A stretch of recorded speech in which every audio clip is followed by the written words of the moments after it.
আপনি আপনার পার্টনারকে ভীষণ ভালোবাসেন। ভালোবেসে আপনার পার্টনারকে আপনার নিয়ন্ত্রণে রাখতে চাইছেন। আপনার মতো করে পার্টনারকে পরিচালনা করতে চাইছেন। ভুল করছেন।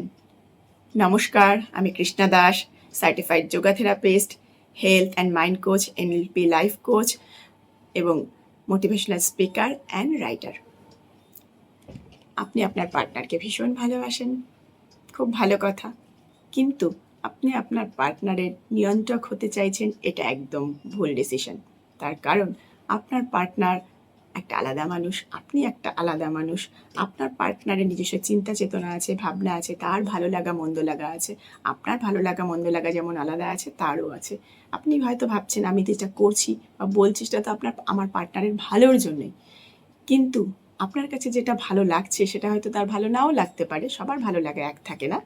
প্রত্যেকটা মানুষের নিজস্ব চাহিদা আছে, চিন্তাভাবনা, সে নিজেকে অন্যভাবে দেখতে চায়। ভালো লাগাগুলোকে প্রায়োরিটি দিতে শিখতে হবে। আপনার যেটা ভালো লাগছে সেটাকে যেমন আপনি প্রায়োরিটি দিচ্ছেন, আপনার পার্টনারের যেটা ভালো লাগে সেটাকেও আপনার প্রায়োরিটি দিতে হবে। অর্থাৎ নিজের জায়গায় নিজেকে স্যাটিসফাইড থাকতে দিতে হবে। যখন মানুষ নিজের জায়গায় নিজের মতন করে বাঁচে, নিজের মতন করে কাজ করে, তখন সে আত্মতুষ্ট থাকে।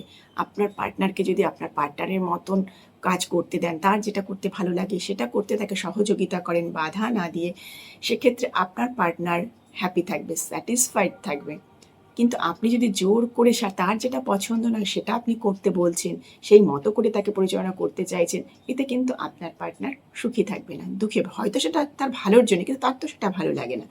ফলে আপনার পার্টনার তাতে দুঃখী থাকবে, হাসতে ভুলে যাবে, আপনার প্রতি অভিযোগ চলে আসবে, কমপ্লেনিং আসবে। ফলে কি হচ্ছে, আপনাদের সম্পর্কটা ধীরে ধীরে খারাপ হচ্ছে। তাই সম্পর্ক ভালো রাখতে চাইলে পার্টনারের ভালো লাগাগুলোকে প্রায়োরিটি দিতে হবে। আপনি আপনার ভালোটাকে প্রায়োরিটি দিন, সে তার ভালোটাকে প্রায়োরিটি দিক। এইভাবে অ্যাডজাস্টমেন্ট করুন। দিন শেষে গিয়ে নিজেদের এক্সপিরিয়েন্স শেয়ার করুন। আপনার যেটা ভালো ছিল, সারাদিন আপনি কী কী করেছেন, সেটা থেকে আপনার কতটা কিছু কী পেয়েছেন, আপনার পার্টনার কী পেয়েছে, নিজেদের মধ্যে ডিসকাশন করুন। এইভাবে নিজেদের ভালো লাগাগুলোকে শেয়ার করুন। যেটা খারাপ ছিল সেটাকেও আপনারা শেয়ার করুন।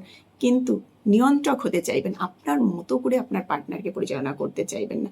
আপনার পার্টনার যখন তার নিজের কাজে স্যাটিসফাইড থাকবে, তখন কিন্তু সে হাসি খুশি থাকতে পারবে। সে নিজে হাসি খুশি থাকলে তার হাসি মুখ আপনারও ভালো লাগবে। এবার আপনি যদি জোরপূর্বক তাকে দিয়ে কিছু করাতে চান, জোর করে আপনার মতন করে রাখতে চান, তাহলে তো সে কোনোভাবেই সুখী থাকবে না, সে দুঃখী থাকবে। আর সে যদি দুঃখী থাকে, আপনি কি করে ভালো থাকবেন বলুন তো? দুজনকেই ভালো থাকতে শিখতে হবে, নিজের নিজের কাজের ভালো লাগার জায়গাকে প্রাধান্য দিয়ে ভালো থাকতে শিখতে হবে। আপনি জোর করলে আপনার পার্টনার সুখী থাকবে না, আর আপনার পার্টনার যদি হাসতে ভুলে যায়, আপনিও হাসতে ভুলে যাবেন। তাই সুস্থ সম্পর্কে নিয়ন্ত্রক হবেন না, আপনার পার্টনারের সহযোগী হন, বন্ধু হন। সে যেটা করতে চাইছে সেটাকে তাকে সহযোগিতা করুন। হ্যাঁ, অবশ্যই আপনার পার্টনার যদি খারাপ কিছু করছে, খারাপের দিকে যাচ্ছে, সেটা অবশ্যই দেখার বিষয় আছে। সেটাকে আপনি নিশ্চয়ই, সেই জায়গাটাকে আপনি আটকানোর চেষ্টা করবেন। কিন্তু এমন কোনো কাজ যদি পার্টনার না করে থাকে যেটা নিজের ক্ষতি হচ্ছে না, পরিবারের ক্ষতি হচ্ছে না, সমাজের ক্ষতি হচ্ছে না, সম্মান নিয়ে যদি কোনো কাজ করে, সেখানে বাধা দেওয়ার কোনো জায়গা থাকে না। তাই পার্টনারকে বাধা দেবেন না, নিয়ন্ত্রক হতে চাইবেন না, তার সহযোগী হন, তার ভালো লাগাগুলোকে প্রায়োরিটি দিন, মন্দ লাগাটাকে প্রায়োরিটি দিন। আপনিও আপনার ভালো লাগা মন্দ লাগাকে প্রায়োরিটি দিয়ে দুজনেই নিজের নিজের জায়গায় স্যাটিসফাইড থাকুন এবং হ্যাপি থাকতে শিখুন। যখন নিজেরা ইন্ডিভিজুয়ালি হ্যাপি থাকবেন, দিন শেষে গিয়ে যখন আপনারা এক জায়গায় আসবেন, দিনের পরে সারাদিনের কাজের শেষে যখন আপনারা নিজেরা মিট করবেন, তখন যেন দুজন একটা আত্মতুষ্ট ব্যক্তি হিসেবে নিজেকে ভালোবেসে একে অপরের পাশে থাকতে পারেন। এইভাবেই ভালো থাকা যায়, ভালো রাখা যায় একে অপরকে। এটা দাম্পত্য জীবনের একটা মূল জিনিস। নিয়ন্ত্রক নয়, বন্ধু এবং সহযোগী হতে শিখুন।